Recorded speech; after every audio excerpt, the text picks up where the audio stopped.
खुदा ने किसी को सुंदरता ज़्यादा दी है, किसी को कम दी है, किसी को बुद्धि ज़्यादा दी है तो किसी को कम दी है, किसी को दौलत ज़्यादा दी है तो किसी को कम दी है, लेकिन समय उसने सबको बराबर दिया है। एक दिन में 24 घंटे ही एकमात्र ऐसी दौलत है जिसे आप बैंक में जमा नहीं कर सकते। समय का गुजरना आपके हाथ में नहीं होता, ये तो घड़ी की सुई के लगातार आपके हाथ से फिसलता रहता है। आपके हाथ में तो बस इतना रहता है कि आप इस समय का कैसा उपयोग कर सकते हैं। अगर सदुपयोग करेंगे तो अच्छे परिणाम मिलेंगे, दुरुपयोग करेंगे तो ऑब्वियसली आपको बुरे परिणाम मिलेंगे।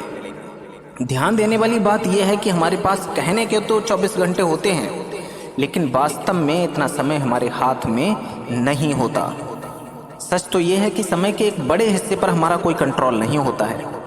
8 घंटे नींद में चले जाते हैं, 2 घंटे खाने पीने तैयार होने में, बाकी और काम करने में चले जाते हैं। यानी हमारे हाथ में दरअसल 14 घंटे का ही समय होता है।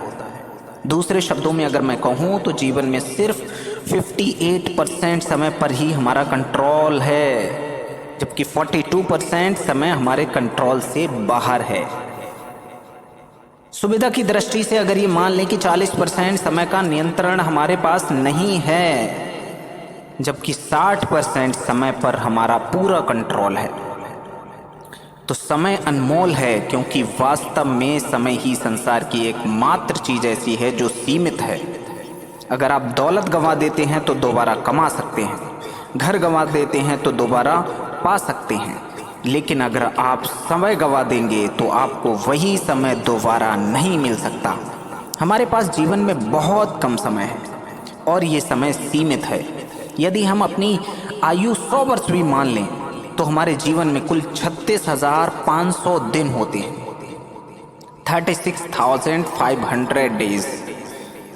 इसी समय अगर हम हिसाब लगाकर देखें तो 36,500 दिनों में आपके पास कितने दिन बचे हैं जिनमें आपको अपने जीवन का लक्ष्य प्राप्त करना है।